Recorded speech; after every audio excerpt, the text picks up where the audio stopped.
Hey team, another something that's been going on. I've been talking a lot of politics on Facebook, and so that's been kind of a big thing. Obviously, we're going through some political um, things. There's some serious political events, and so it's good to be communicating those things. I have spoken politics on this channel in the past. I find it easier for me to write things out a lot of time. So I would love to hear your opinions on what's going on right now. I feel like there is this large plot that's happening. There's a plan in place, and we don't know a lot of it. And I think even Donald Trump specifically was like, "We're not telling them the strategy." In one of his interviews that I watched, he was just like, "We're not telling the strategy," and so I'm not, what they're up to, not sure, but it has some people obviously very concerned and more hollering about the fascist regime, how we have no control over our government, how um, Donald Trump is just taking over and he's following his own agenda, and there's a lot of fear about him wanting to take over the world and trying to take over Greenland for strategic reasons. And a lot of this stuff is like not coming, I've not seen it really coming from Donald Trump himself. I do have to get caught up on a few videos that I tried to like find the clips, specific clips last night. With more information like referenced specifically like when Donald Trump was on his plane after the Maduro kidnapping. And I was trying to find more information about that, and so I watched a few clips, and but it seems like um, it can be very gossipy and it can be very fear mongering, and we don't know if he's telling the truth. And but I feel like he's been actually very straightforward with his agenda. But of course, the strategy is in place. I do think that he is very smart, and he doesn't get a lot of credit for that, just because a lot of people will tease how he um, postures himself in his politics, and he's got a lot of catchphrases and a lot of relatable things, and a lot of things that he'll say over and over again. But I think that's comforting to some people. It's a pattern that they recognize, and but I do think that he does have a serious plan going on. Obviously, people are dying with the killing of the cartel ships and the drug cartel ships, because the war on drugs now, it's it's now terrorism. And that actually has me a little worried with Maduro, and because I feel as though, like, I did watch a video of Maduro, and he did seem, obviously he is a dictator. He stole the presidency in Venezuela, and he seemed very reasonable though, and so I could respect what he said in the clip that I saw. So I'm and it's so hard because I've heard that there is some very serious corruption in South America. Of course, we've heard of very serious corruption that's happening here in the United States, but but maybe it's easier to handle when it's somewhere else. I've talked about I mean, Donald Trump was posturing, his first election, it was fake news, fake news, fake news.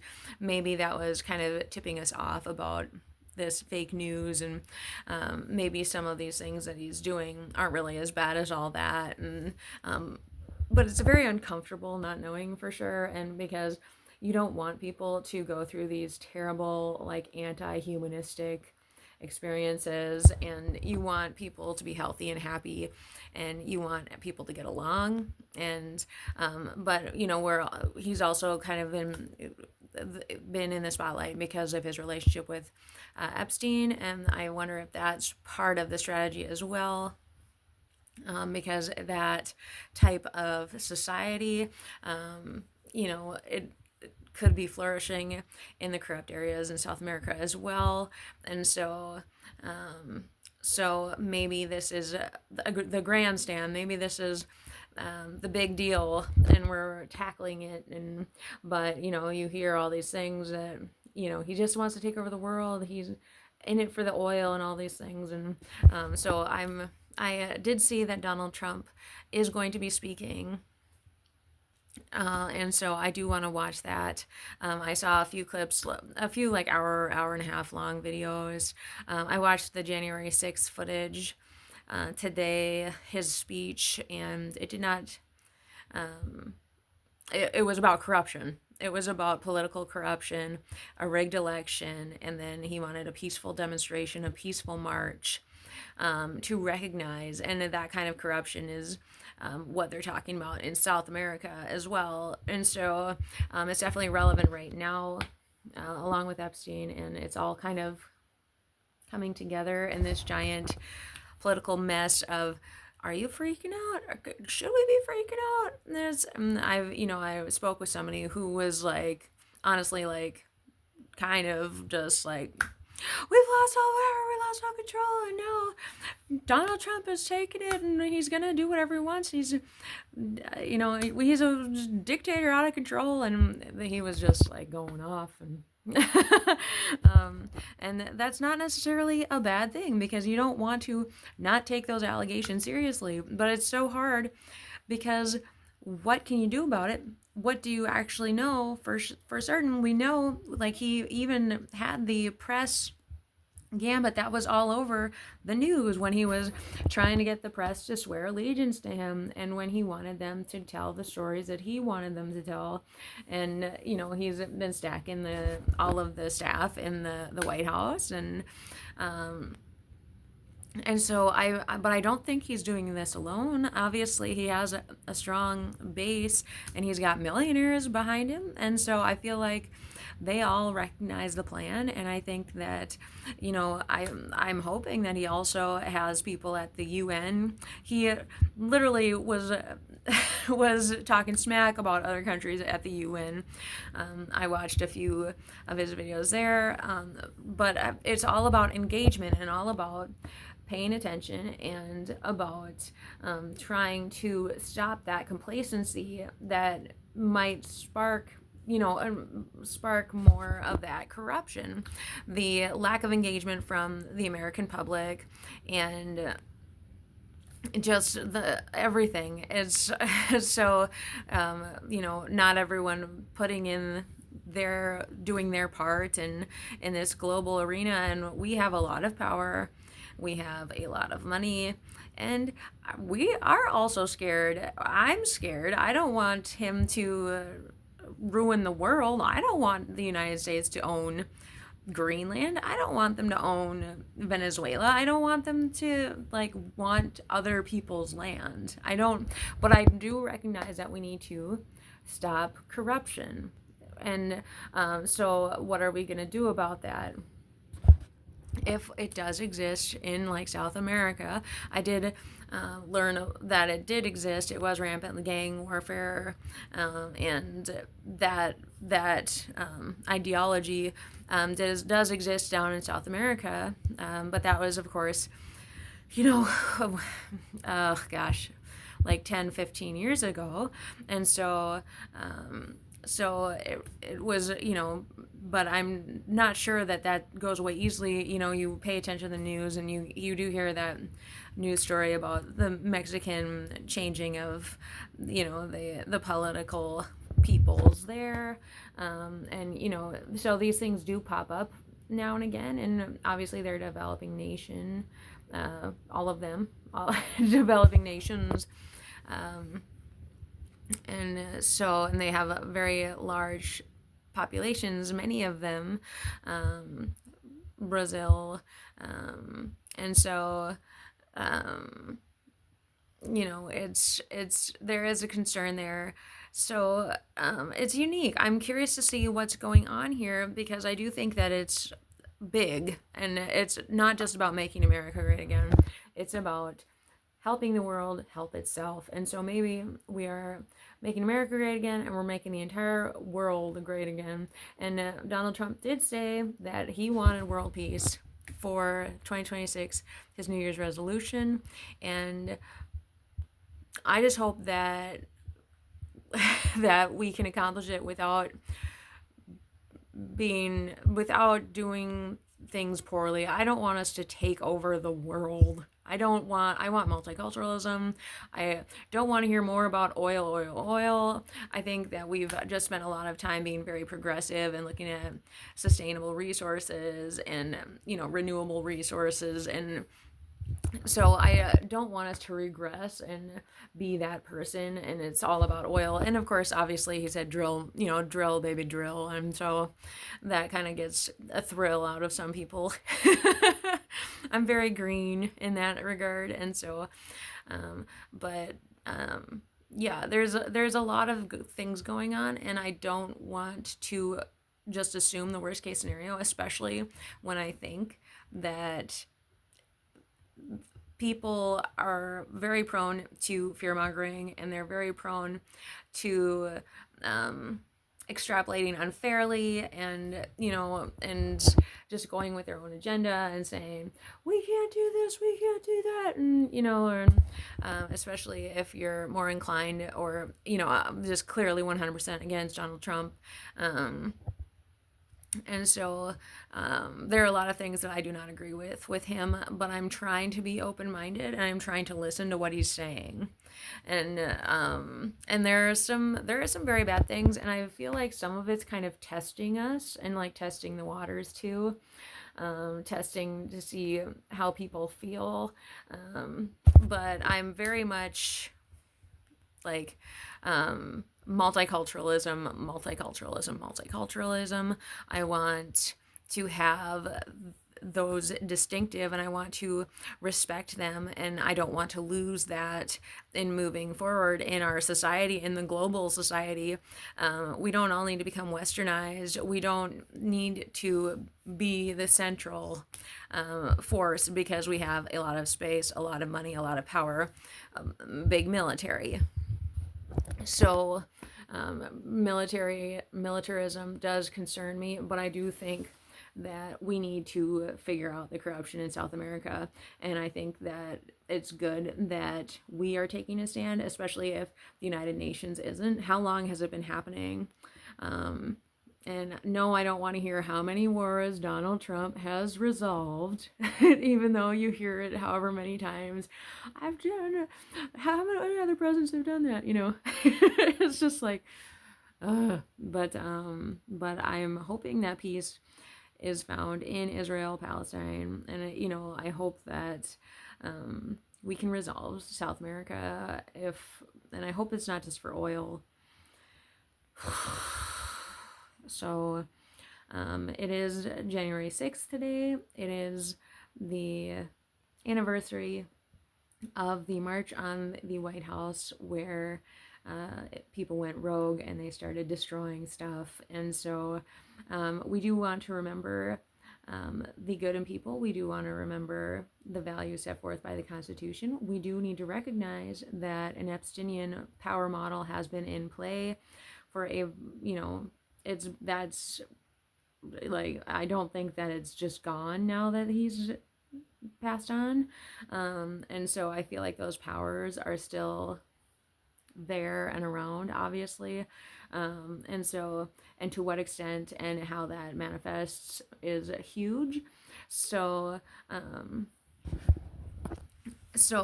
there's a lot to figure out in our world, and also in politics and inner human communications, and we just want to be conscientious. And I also want world peace. I never thought about kidnapping anyone to accomplish that. And I'm hoping that this is not just a dummy trial and then there's like an execution. I absolutely don't want that. I don't want to see bloodshed for this. And I know that he's been bombing ships and like with drugs, and I think that could be part fake news. Um, and that works super well for me if it is fake news. Um, Someone was saying that he has been hitting regular fishermen, and I say, in that context, with the amount of tech we have, with our government, with like AI and the capabilities that normal humans have, if our military isn't doesn't know exactly what's on those ships, what have we been doing? So I would disagree with that. I think that's fake news. I'm hoping that's fake news, because why? We don't need any casualties. We don't need people to die in the name of what we're doing here, which is saving the world. So so but it's been a political journey, and so that's been going on, and I wasn't going to go into this big thing. I already talked about politics today, not specifically the January 6th. I hadn't gotten around to commenting on that stuff yet, but I wasn't going to go all out tonight, and now here we are, another 16-minute video. But we'll see what's going on with that. Like I said, I have more videos to watch of Trump, his recent releases. They're a few hours long. There were 2 videos specifically that I was looking at that I wanted to watch. I see there's more on tonight. So, but I do prefer to hear what Trump has to say. I try to kind of gauge him a little bit, and I don't like when other people speak in his stead. Like when they were talking about taking over Cuba, someone else was actually talking about it first, and on the video that I was watching, and like I just watching like Donald Trump's face, it was a little like, I don't think he wanted to talk about that. I don't know if that was, and so I'm just curious, trying to, and that was just an impression of like, but I don't even know what that clip was taken from. So, and like the Greenland thing, I feel like it's just like, green. Like, I thought it was just symbolic of, hey, we're rolling in the money. And I was okay with that. I don't want to take over Greenland. I'd love to visit. I'd love to tour it. I'd love to see it and love it. But I don't want to own it. So, um, lots of interesting things there, but it's very political right now, and it's big. I prefer not to worry. If I can, it's difficult to internalize that worry, just because that's kind of the nature of life. If it's not immediately in front of you, you can't see the corruption necessarily, at all times, and so it would be unhealthy and to be experiencing it all of the time, and to get in that headspace and just to worry, and but it is good to talk about these things, because we want to be awake. We want to recognize what's going on, and we want to be able to step in if things get out of hand, and we want to say how we feel, and that is as the American public. And so I 100% recommend that you guys all make videos and talk on Facebook and talk on whatever social mediums you are on about how you feel about these politics, and not just joking, like, how do you actually feel about like owning Greenland? How would you feel about taking over Venezuela? Things like this, and strategically, what's that going to do, and all these things. And so is this literally just a huge game of Risk, if you've ever played that board game? Because I don't want this globe, this world, to be a board game. I think that people need more respect, and I think that we want to recognize the autonomy of these places and these cultures, and I don't want to see them disappear. So, and I don't need to have control over them. I don't need to have control over them. So I would love to dabble in them and appreciate them and love them. But you don't need to control something to love it or to appreciate it and to respect it to that nth degree. So, but there does come a level of appreciation when you do get to control it. Like if you like art and then you're actually really good at it, and so that's kind of nice when you can excel at it. But if you're respecting it, then I'd say that that's completely different than trying to steal it from someone else. So with that, I'm going to stop this video. It's already too long, but definitely make your videos talk about it. Make your opinion known. I want to hear what you think. So this is serious business. This is our world. This is politics. This is the entire world. So, okay, I'll talk to you later. Bye.